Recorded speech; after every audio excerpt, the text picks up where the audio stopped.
Stop looking at the sky. No one is coming to save you. Most people operate under the comfortable delusion that when the dead start walking, the United States military will simply roll out the tanks, carpet bomb the problem, and have the power back on by Tuesday.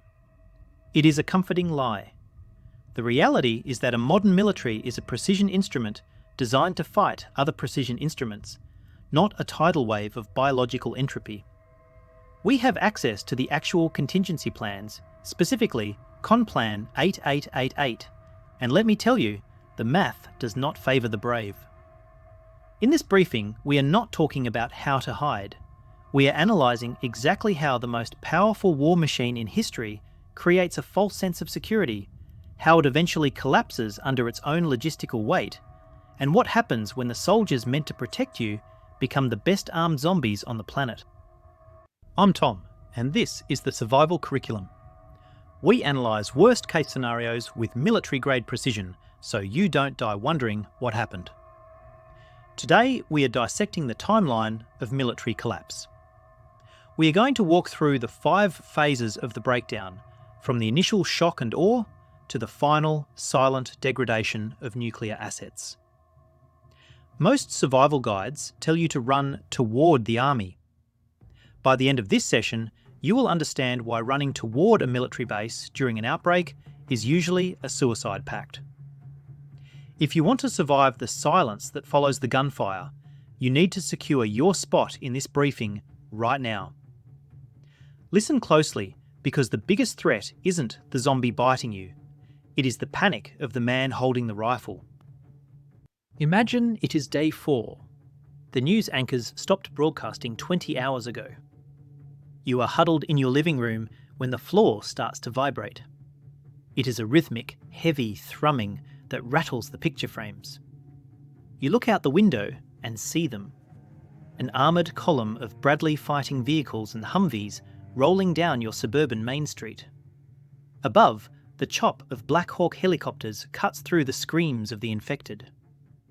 The soldiers look like giants, clad in full battle rattle, faces obscured by ballistic eyewear and gas masks. They are setting up Jersey barriers, unspooling concertina wire, and establishing a perimeter. For the first time in days, you unclench your jaw. You think the cavalry has arrived. You see the sheer kinetic weight of the United States Armed Forces, and you think order has been restored. But you are not looking at a rescue mission. You are looking at a containment protocol. And you are on the wrong side of the wire. This is where the civilian population makes a fatal error. They see the uniform and assume safety, so they flood the streets. Thousands of terrified people rush toward the convoy, begging for water, for food, for evacuation. But the orders in Phase 1 of Conplan 8888 are specific. Protect critical infrastructure and maintain the chain of command. The soldiers are not there to evacuate you individually. They are there to hold a line. When the crowd surges, the unit commander has a split-second choice. If they let the mob through, the perimeter is compromised by infection. If they hold the line, they have to turn their weapons on the people they swore to defend. Panic turns to riots in seconds. The noise of the screaming crowd drowns out orders. And in that chaos, the infected that were trailing the civilians merge into the mass. The soldiers can't distinguish friend from foe until the biting starts inside the perimeter. Let's look at the physics of this deployment. A standard Armoured Brigade combat team is a beast of logistics. An M1 Abrams tank consumes roughly 3 gallons of fuel per mile just to move. To keep a single armoured division functional in the field, you need a tooth-to-tail ratio that is staggering. For every soldier pulling a trigger, there are 5 to 7 soldiers moving fuel, ammo, and food. In a zombie scenario, the civilian infrastructure that supports military movement, highways, bridges, rail lines, is clogged with millions of abandoned cars. The supply trucks cannot reach the forward operating bases. Within 48 hours, those tanks are just 60-ton paperweights blocking the road. Furthermore, standard loadouts are designed for suppression, not headshots. automatic fire is useless against a target that doesn't feel pain or fear. A squad firing full auto will burn through their basic load of 210 rounds in under a minute. Without resupply trucks penetrating the traffic jams, the most powerful army on Earth runs dry in the first weekend. Here is the specific tactical nightmare of fighting the undead that breaks military doctrine. Standard doctrine relies on shock and awe. You use loud noises and heavy explosives to break the enemy's will to fight. But zombies have no psychology. When a tank fires its main gun, the acoustic shockwave is massive. In a normal war, enemies take cover. In a zombie outbreak, that sound is a dinner bell. One round fired from a tank might kill 20 zombies in a cluster, but the sonic boom draws 5,000 more from the surrounding 3 miles. The military's greatest asset, their firepower, becomes their greatest liability.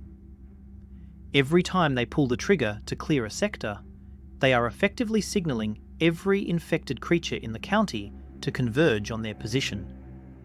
They aren't clearing the zone, they are condensing the threat directly onto their own heads. Shift your perspective to 20,000 feet. The ground war is stalling, so the brass authorises air interdiction. You are a pilot in an A-10 Warthog or an F-35, looking down at a city that looks like a circuit board of burning embers. Your display highlights thermal clusters, but the distinction between a riot of terrified refugees and a horde of the undead is minimal from this altitude. The order comes through to sanitise a bridge to prevent the infection from crossing the river. You line up the run. The GAU-8 Avenger cannon spins up. You watch the bridge disintegrate in a cloud of dust and red mist. For a moment, it feels like victory. You have severed the artery of the infection. But as you bank away, you see the thermal signatures in the water. They aren't stopping at the broken bridge. They are walking into the river, sinking, and continuing the march along the riverbed. You just wasted $100,000 of munitions to inconvenience a corpse for 10 minutes. The public sees jets and thinks precision. But in a biological disaster, air power is a blunt instrument trying to perform brain surgery. The reaction on the ground to airstrikes is catastrophic. When the military starts bombing domestic bridges and tunnels to create fire breaks for the infection, they trap healthy civilians inside the infected zones. This destroys the remaining social contract. The civilians who are waiting for rescue now realise they have been written off as collateral damage.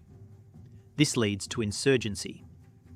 You now have uninfected survivors shooting at military helicopters because those helicopters are destroying their only escape routes. The pilots are psychologically breaking, knowing that every bridge they drop kills hundreds of uninfected Americans. The precision of the Air Force means nothing when the strategic goal requires mass sacrifice. Let's talk about the fragility of the aviation supply chain.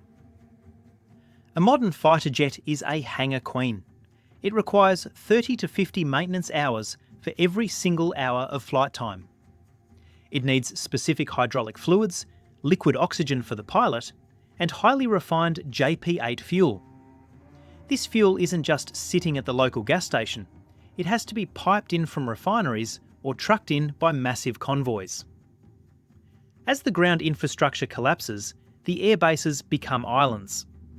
Once the on-base fuel reserves run dry, usually within 2 to 3 weeks of high-tempo operations, the Air Force is grounded. We also have to consider FOD, or foreign object debris. Runways need to be pristine. In a chaotic evacuation scenario, runways are often littered with debris, abandoned vehicles, or bodies. A single bolt sucked into a jet intake destroys a $100 million engine. The mightiest air force in the world ends up sitting on the tarmac because they can't sweep the floor fast enough. The twist with air power involves the vector of the virus itself. If we are dealing with an airborne strain or a spore-based zombie pathogen, Air bases are massive vacuums. Jet intakes suck in massive volumes of air. Environmental control systems in aircraft and on bases are designed to filter out chemical agents, but filters clog. More terrifying is the concept of the angel flight. Medivac helicopters are ferrying the wounded from the front lines to the rear echelon bases and hospital ships. In the confusion, people with bite marks wrapped in bandages are loaded onto choppers. A transformation mid-flight in the cramped cabin of a Black Hawk is a death sentence for everyone on board. We would see dozens of crashes, not from mechanical failure, but because the pilot was eaten by the patient in the back. The air assets become the primary vector for spreading the infection behind the safety lines. Let's fast forward to month 2. The offensive operations have failed.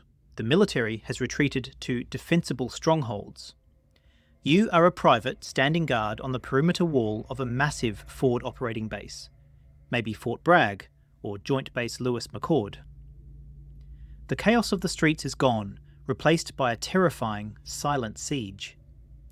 Outside the HESCO barriers and razor wire, there is a sea of bodies. They aren't charging, they are just standing there, swaying, waiting for a sound. The smell is something you can taste. Thousands of tons of rotting meat baking in the sun. Inside the base, the discipline is cracking. The generator hum is the only thing keeping the lights on, but the fuel trucks stopped coming weeks ago. You are rationing MREs to 1 a day. You look at your squad mates and you see the hollow eyes of men who haven't slept more than 2 hours at a time. The enemy doesn't need to breach the wall, they just need to wait for you to starve. Inside the mega bases, the social dynamic turns feudal. The military hierarchy is designed for combat, not long-term refugee management. But these bases are now filled with the families of the soldiers, local politicians, and lucky civilians who made it inside before the gates closed. A caste system develops immediately. Combat-effective troops get the best rations. Officers' families get the secure housing. The refugees are herded into tent cities on the parade grounds. Resentment builds. The protection the military offers starts to look a lot like imprisonment. When the food starts to run low, the civilians riot. Now the soldiers are fighting a two-front war, the zombies outside the wire and the starving populace inside. History tells us that in sieges, the internal collapse happens long before the walls are breached. The soldiers stop trusting their commanders and start hoarding supplies for their own families. The logistics of a siege turn purely biological. Sanitation becomes the killer. A military base designed for 20,000 troops is now housing 100,000 refugees. The sewage treatment plants require power and chemicals that are in short supply. Latrines overflow. Dysentery, cholera, and typhus begin to spread. In a zombie scenario, a high fever from the flu looks suspicious. Is it the flu, or is it the infection? Paranoia spikes. The medical bays are overwhelmed. But the most critical failure point is batteries. Modern warfare is digital. Night vision goggles, encrypted radios, GPS units, and thermal sights all need batteries. As the stockpile of lithium batteries degrades, and recharging capabilities fail with the power grid, the military loses its technological edge. They go from being a predator with thermal vision to prey in the dark, fighting with iron sights just like everyone else. The twist here involves the sheer mass of the horde. We think of walls as impenetrable, but fluid dynamics apply to crowds. If you have 10,000 zombies pushing against a chain link fence, or even a concrete barrier, the ones in the front are crushed. They become a ramp. The horde doesn't climb the wall, it flows over it on a carpet of its own dead. Furthermore, the noise discipline inside the base is impossible to maintain with thousands of civilians. A crying baby, a generator backfiring, a loudspeaker announcement. These sounds draw the dead from miles away. The pressure on the walls grows exponentially. And if we are dealing with a variant that retains muscle memory, you might see zombies wearing body armor. A former SWAT team member who turned is now a zombie wearing level 4 ceramic plates. Your standard 5.56 rounds won't stop him until you hit the head, which is a hard shot to make when you are starving and terrified. Let's move to the one place everyone thinks is safe, the Navy. Imagine you are aboard a Nimitz-class aircraft carrier. It's a floating city of steel powered by 2 nuclear reactors. You are miles offshore watching the coast burn. You have desalination plants for water, reactors for power, and enough food for months. It feels like the Ark. But the isolation is psychological acid. The crew is watching their hometowns burn on satellite feeds until the internet goes dark. They know their families are dead. There is no shore leave. There is no resupply. The ship is a prison. And then a sound echoes through the hull. A rhythmic banging from the lower decks. Not a mechanical failure. Someone, or something, is banging on a watertight door deep in the bowels of the ship. The reaction to an outbreak on a ship is pure panic in a confined space. A ship is a labyrinth of narrow corridors, vertical ladders, and watertight bulkheads. There is nowhere to run. If an infection starts in the mess hall, it blocks the path to the armory. The crew has been drilled on fire and flooding, but not on hunting their shipmates in the dark. The captain orders the sealing of bulkheads to contain the infection, intentionally condemning hundreds of healthy sailors to death in the infected sections to save the rest of the ship. This causes a mutiny. Sailors fight to open the doors to save their friends or to escape the infected zones. The discipline that holds a crew together evaporates when the command is seal them in and let them die. The logistics of a nuclear vessel are widely misunderstood. Yes, the reactor runs for 20 years, but the ship itself needs constant parts. Lubricants, filters, seals, and specialised electronics degrade. Without port facilities, a carrier loses combat effectiveness in months. But the bigger issue is food. A carrier has 5,000 mouths to feed. Once the dry stores run out, they have to fish? You can't feed a carrier group on fishing lines. But the real killer is the maintenance of the reactor cooling systems. These systems intake seawater. If the ship is operating near a coast with high zombie density, and those bodies wash out to sea, the biological matter clogs the intake valves. We are talking about biosludge blocking the cooling loops of a nuclear reactor. The crew has to perform EVA dives to clear the intakes, putting them in the water with the swimming dead. If they fail, the reactor scrams, the power dies, and the floating fortress becomes a steel tomb drifting on the currents. The twist for the Navy is the water itself. Zombies don't drown, they sink. They walk along the continental shelf, or they float, bloated with gases. In a high infection scenario, the ocean currents become conveyor belts for the undead. If the ship needs to send a landing party ashore for supplies, they aren't landing on an empty beach. They are landing in the surf, where the undead are washing back and forth in the tide, obscured by the foam and sand. Furthermore, the ghost ship phenomenon becomes a threat. Other ships, cargo vessels, cruise liners, destroyers, that fell to infection are now drifting aimlessly. They are radar blips that don't respond to hails. If your ship collides with one in the fog, or if you try to board one to scavenge supplies, you are opening a container filled with thousands of starved, dormant ghouls. The ocean isn't a barrier, it's a hiding place. Phase 5 is the moment the military decides to save the patient by amputating the limb. The leadership, likely bunkered in Cheyenne Mountain or aboard a doomsday plane, realizes containment is impossible. They initiate the sterilization protocols. Tactical nuclear weapons. You are a survivor on a ridgeline, miles from the city. You see the flash first, a second sun igniting on the horizon. Then the mushroom cloud punching through the stratosphere. For a second, you think the nightmare is over. They burned the nest. But then you realize the wind is blowing your way. And the zombies in the valley below aren't vaporized. They are shielded by the terrain. They are still coming, but now the dust settling on their skin is glowing. The military has just changed the rules of the game from survival horror to post-apocalyptic nightmare. The psychological impact of the government nuking its own soil cannot be overstated. It is the ultimate betrayal. Any remaining military units on the ground who weren't warned, or were told to hold position, are now vaporized or irradiated.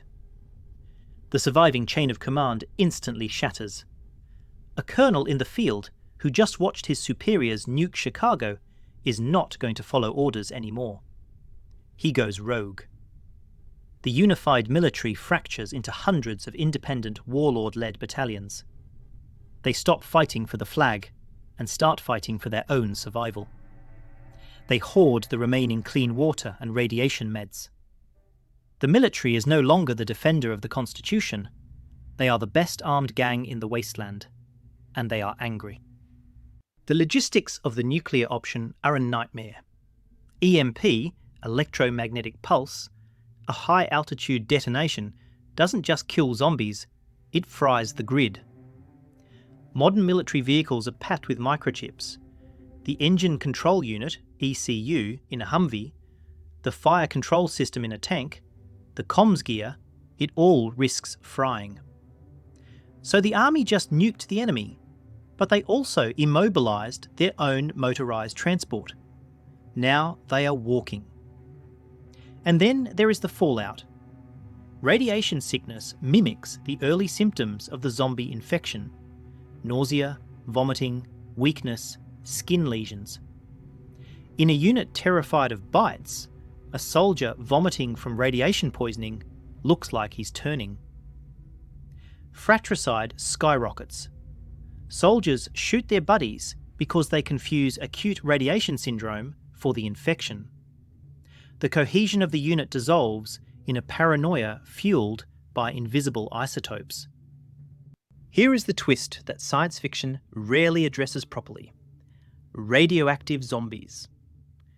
The radiation doesn't kill them because they are already dead. Their cells aren't dividing, so the DNA damage that kills a human doesn't stop a zombie. Instead, they become mobile, dirty bombs. A zombie wandering out of a blast zone is covered in radioactive dust. If you shoot it at close range, the blood spatter is radioactive. If you burn it, the smoke is radioactive. If it bites you, you don't just get the virus, you get a lethal dose of rads directly into your bloodstream. The military cannot engage these targets without full MOP gear, which, as we discussed, is exhausting and unsustainable. The nuclear option doesn't solve the problem. It creates a new species of threat that you can't even get close to without a Geiger counter screaming at you. 6 months later, the United States of America is a memory. The centralized command structure is gone. What remains are rump states, isolated battalions that have taken over small towns or defensible hills. You approach a checkpoint on a rural highway. It looks military. There are sandbags and a parked APC, but the soldiers aren't wearing uniforms anymore. They are wearing a mix of camo and civilian hiking gear. Their beards are long. There is no flag flying, just a skull painted on a piece of plywood. They don't ask for your ID. They ask for your ammunition and your women. This is the Warlord era. The soldiers who survived are the ones who are ruthless enough to abandon the civilians. They have the guns, the training, and the discipline to take what they want. They aren't zombies, but to you, the survivor, they are infinitely more dangerous. Survivors often make the mistake of appealing to the soldier's honor in this phase. They walk up with their hands raised, expecting protection.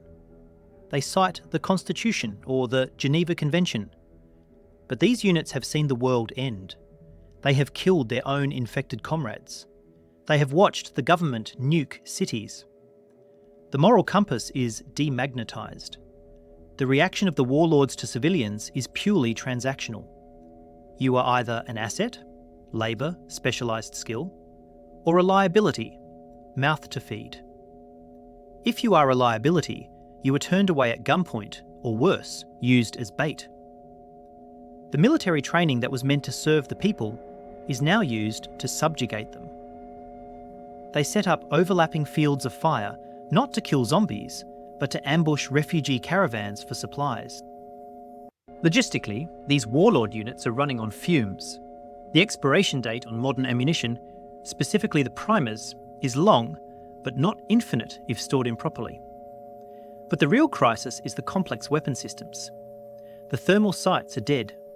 The laser rangefinders are broken. The missiles for the javelins are gone. They are reverting to 20th century warfare. We see a regression in technology. They are using Humvees as stationary pillboxes because they have no fuel. They are mounting scavenged civilian scopes on military rifles. The force multiplier of technology is gone. It comes down to who has more bullets and better cover. This levels the playing field. A survivor with a hunting rifle and good knowledge of the terrain now has a fighting chance against a squad of Marines who are exhausted, malnourished, and fighting with unmaintained gear that jams every third round. The final twist is that the military remnants become the vectors for the smart zombie scenarios. Not literally smart zombies, but zombies used as weapons. Warlords learn to herd the undead. They use noise trucks to lure hordes toward rival settlements. They capture zombies and chain them up as a moat around their base. They weaponize the infection. If you are fighting a rogue military unit, they won't just shoot you. They will fire a canister of zombie blood into your water supply. They will catapult a severed, biting head over your wall. The disciplined human mind, stripped of morality, is the most terrifying thing in the apocalypse. They apply the principles of biological warfare using the Walking Dead as the bioagent. You aren't fighting the army anymore. You are fighting the architects of a new, cruel world where the dead are just another type of ammunition. So, will the military function during a zombie breakout? For the first 72 hours, yes. They will function with terrifying efficiency. They will close borders, bomb bridges, and shoot anyone who breaks quarantine. But as a protective force for you, the individual? No. The military is a machine built to protect the state, not the citizen. When the state collapses, the machine breaks into 1,000 jagged pieces. The soldier on the street is just a man with a better rifle and a lot more trauma than you. Relying on them is a gamble where the house always wins. The uniform doesn't make them bulletproof, and it certainly doesn't make them immune to fear.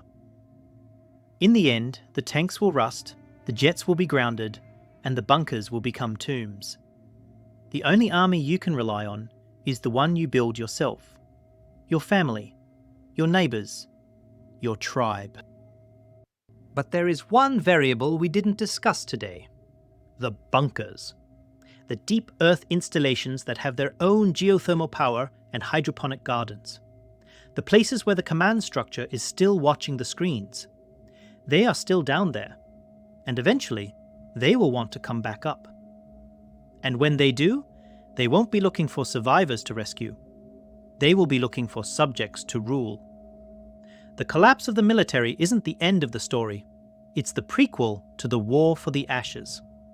If you want to know how to fight a drone swarm with nothing but a microwave and a car battery, you need to be here for the next briefing. Secure your spot now, because the silence is ending and the reclamation teams are already listening to this frequency. You survived the simulation. Now survive the reality. Equip yourself at the official supply depot. Because if the world is going to end, you might as well look prepared.